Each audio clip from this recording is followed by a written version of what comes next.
I've always been fascinated by hiking. The silence of nature, the feeling of isolation, the adrenaline rush of being in a remote place. That's why I didn't hesitate when Michael suggested we do a trail in the Appalachian Mountains. It was him, me, David, and Richard. The initial plan was just a day hike, and if it went well, we'd come back later for a full weekend. This all happened over 20 years ago when I was in my early 20s, and everything felt like an adventure. Even when the trail in question was known as one of the most dangerous in the United States, with countless disappearances. When you're young, you feel invincible, like nothing can hurt you. We were from the area, so we had heard all the stories, passed down through generations almost as a form of warning. We ignored them, deciding to see for ourselves. We left home before dawn and arrived at the starting point at sunrise. The sky was heavy with dark clouds, creating a thick, oppressive atmosphere. The air was damp, so we adjusted our backpacks, checked the map, and started the hike. The first part of the trail was relatively easy, mostly flat with no major inclines. But soon, it began to change. The vegetation became denser, darker, blocking more sunlight. We were excited. It felt like the real challenge was about to begin. But as we walked, we noticed something unsettling. The deeper we went, the quieter it became. Birds were rare. I can't quite explain the feeling we had, but it was as if the forest was empty. We were commenting on the strange silence when David suddenly tripped over a rope. We were all stunned. It was some kind of trap, though it didn't seem functional, like it had been there for a long time. Hunting was already banned in that area, but back then, many hunters still roamed those woods. We assumed it was an old, abandoned trap and dismissed it. Still, David had twisted his ankle. It didn't seem broken, but it was slightly swollen. Our hike had been planned on a tight schedule. We were supposed to reach the car by nightfall, assuming we kept our normal pace. But with David's injury, that was impossible. As we debated our options and looked for nearby shelters, we started to get the unsettling feeling that we were being watched. I stood up, trying to get a better look through the trees. And that's when I saw him. A head, barely visible in the distance. I took a few steps forward to confirm what I was seeing. And yes, there was a man staring at us. It was deeply unnerving. His face was painted with something dark. His hair was long, tied back with a cloth. But the most terrifying thing was that he didn't look away, didn't move. He wasn't even trying to hide. When I turned back to my friends, they already knew. Michael had spotted another man on the opposite side, watching us just as intently. There were local rumors about people living deep in those woods, but nothing suggesting they were dangerous. It was an unspoken agreement. We left them alone, and they left us alone. But, standing there, being watched like that, was disturbing, so we decided it was best to turn back. At this point, David was struggling to walk, so we had to take it slow. There was a shelter marked on the map not too far away. With some rest, his ankle might improve by morning, or at least we'd have the whole day to descend safely in daylight. When we finally reached the shelter, that's when things really went wrong. There was already a man there, sitting by a small fire, sharpening knives. The scene was unsettling, but as I said, this was a common hunting area, and we had no choice. We approached him, asking if he would mind sharing the shelter for the night. That first interaction was one of the most uncomfortable moments of my life. He looked completely unhinged. If someone had told me he was a serial killer, I wouldn't have been surprised. He stared us up and down before finally agreeing. We sat by the fire, and that's when he started talking. His words genuinely terrified us. It was pure hatred and rage. He spoke about the scum living in those woods, saying they all deserve to die in the most brutal ways. His words made us incredibly uneasy, and when he noticed, he changed the subject.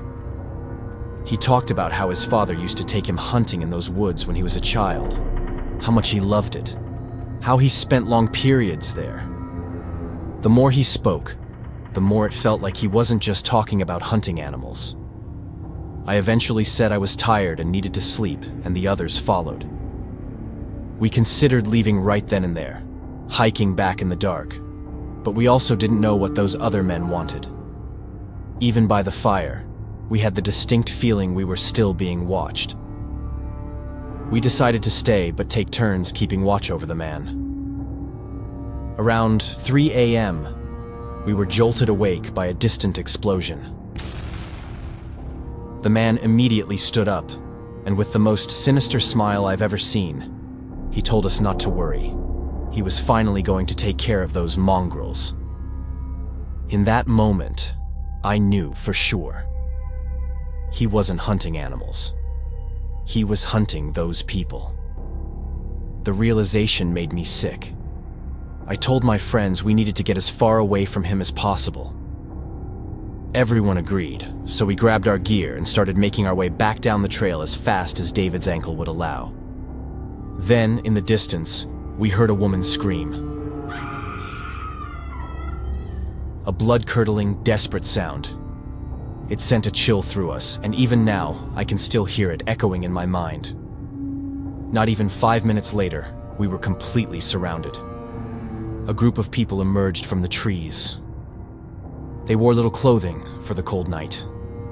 They looked scared, but ready to fight. Michael quickly spoke up, telling them we meant no harm. One man stepped forward, his accent rough, and asked what we had done to their families. One by one, their people had been disappearing into the night, never returning. They knew they were being hunted, but they didn't know why or by whom. I quickly explained everything. The man at the shelter, how we had nothing to do with him, how we respected their way of life as long as no one got hurt. Without another word, they opened their circle and let us go. We ran as fast as we could. Even with his injury, David was running on pure adrenaline, and in less than 4 hours, we reached the car. We reported everything to the police, told them there was a serial killer in the woods hunting people. The worst part? When we described him, I got the distinct feeling they already knew exactly who he was. Over the years, I kept trying to find out if anything had ever been done, if he had been caught. But I never heard another word about it. I don't know if the police ever did anything at all. Hey, Horror Spectator here. Thanks for watching. If you enjoyed this video, don't forget to hit that subscribe button and turn on post notifications so you're always in the loop when new videos drop. We post 2 videos every week. If you're really into this content, consider sharing it with your friends. It really helps us grow this community. Now, let's move on to the second story.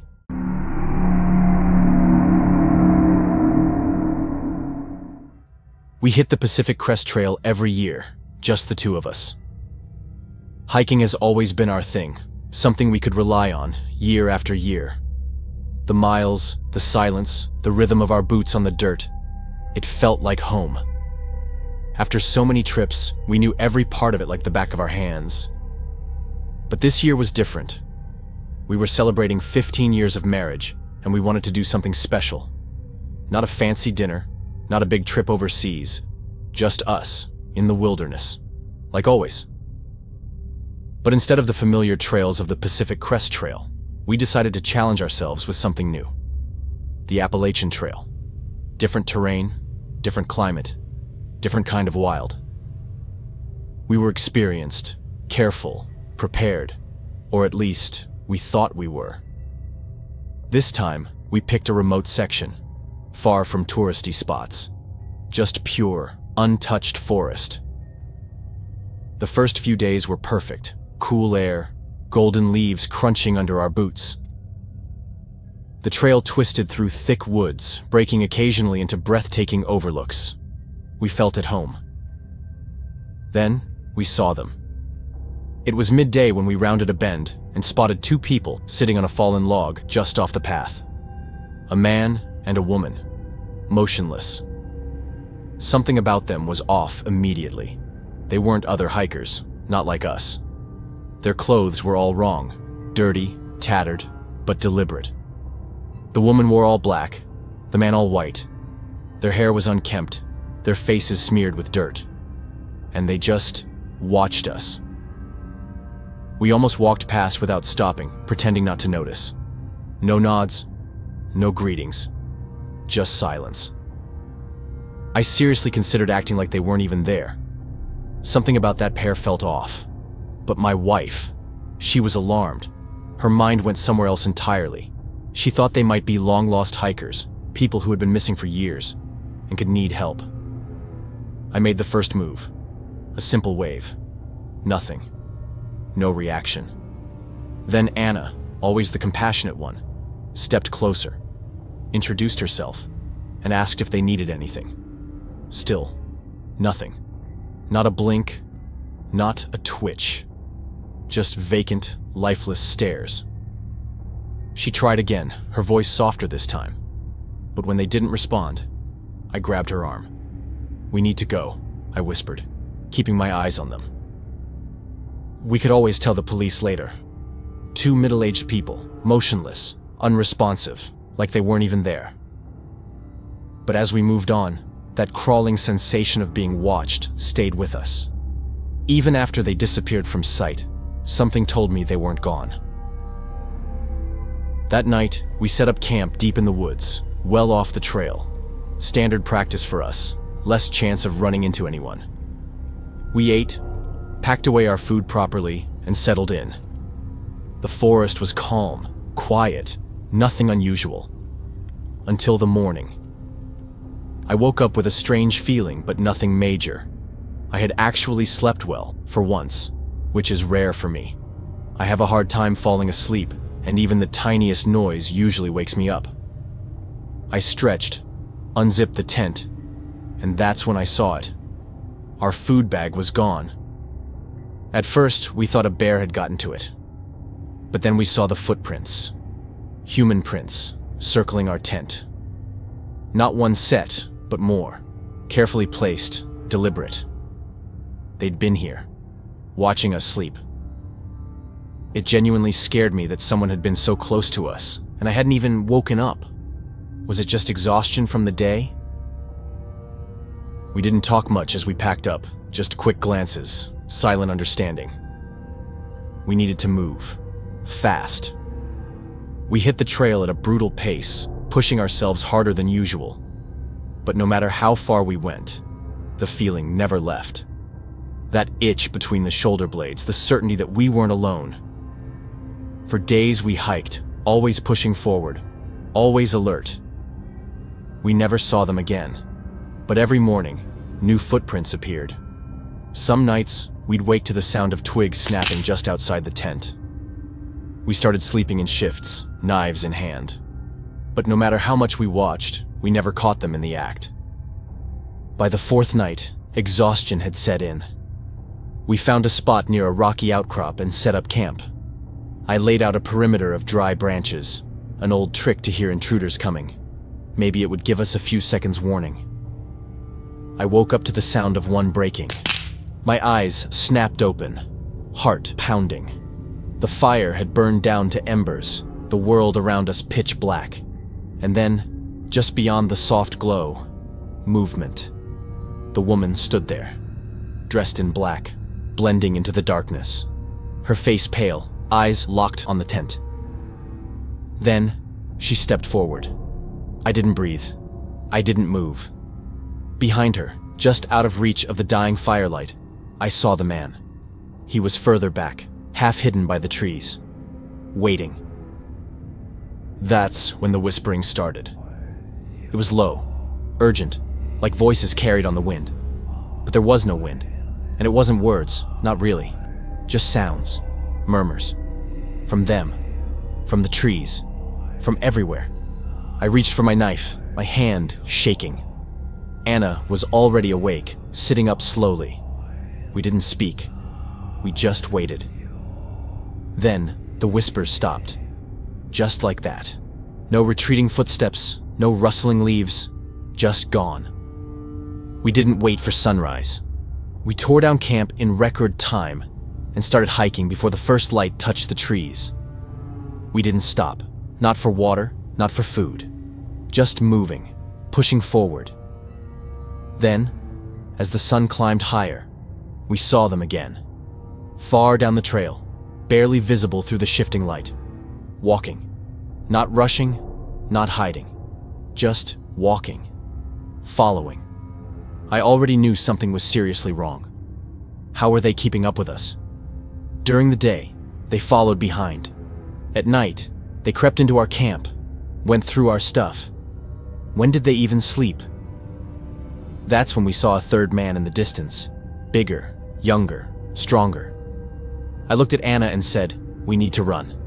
She didn't even hesitate. Hours passed in a blur of aching legs and burning lungs. We didn't stop, didn't look back. But even as exhaustion crept in, the feeling never left. Even though I couldn't see them, I knew they were there. But how? By the time night fell, we were wrecked. No choice but to stop. We went deep into the woods, far from the trail.